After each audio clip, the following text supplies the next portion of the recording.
Hello guys, welcome na naman sa ating YouTube channel. It's Weng again, mapagpalang araw sa ating lahat. So guys, may share ko naman dito naman kako kay Tatay Marlon guys, no.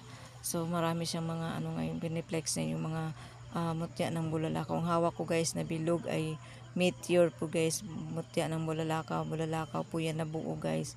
No, so iba-iba kasing klase ng forma ng meteor guys or bulalakaw, no. Ayan po ay bilog po siya, itim na itim. Ayan po, ano. So, bilog po siya. May ilan kasi na, guys, tulad na lang itong nasa cellophane, guys. Ito ay meteor din. Kaya lang, medyo durog po siya, no. Medyo may parang nahati-hati siya ba, no. Ayan. And then, mayroon pang isa, guys. Ayan, para siyang kidney, no. Titingnan. Meteor din yan, guys. O bulalakaw din yan, guys. Pero buo lang siya, hindi siya na yung pagbagsak hindi siya nabasag, no. So hindi katulad ng nasa cellophane ay ano po siya, uh, parang naka-square naman, naka-slice na, pero talagang hindi ganyan na po yung itsura kasi hindi yan talaga in-slice. So iyan po ang mga nasa hawak ko ay buo po siya, yung pagbagsak galing sa buo po siya, guys. Yan, ito po may mga maliliit din po, mga bulalakaw. Iba-iba kasing forma guys ng mutya ng bulalakaw, guys. So yan po, ito ay yung hawak na ko na sa cellophane, guys. Yan po ay nadurog-durog na, no. So ito guys, buti mayroon pang ngayon ay may available po siya, no. Sa mga nagtatanong po guys, saan ba ito, banda sa Davao City, guys, ay sa San Pedro Street po siya nagtitinda.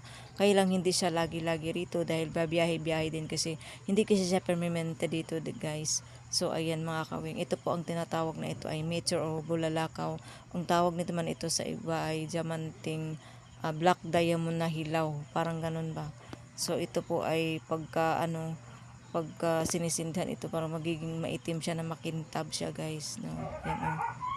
Then pwede din siyang gawing singsing, parang ganun ba, yung bang pangbato, ganun. Oo. So guys, sa mga naniniwala sa mga ganitong bertud, sa mga gusto may alam sa ganito, guys, ayan, PM lang kayo sa mga gusto ng meteor na yan, guys. Depende sa laki ang presyo. Ang pinakamaliit na tibag, guys, is 100 pesos. May 300, may 500, ganun po ang presyohan dito, guys. Ayan, kung gusto mo pakyawin per kilo na lang siguro. So ito po, no. Yung mga ganun, guys, yan po ay binibenta ni tatay. Medyo may kamahalan ng tagalaga, guys. Depende na sa'yo kung gusto mo talaga interesting ang bagay na yan.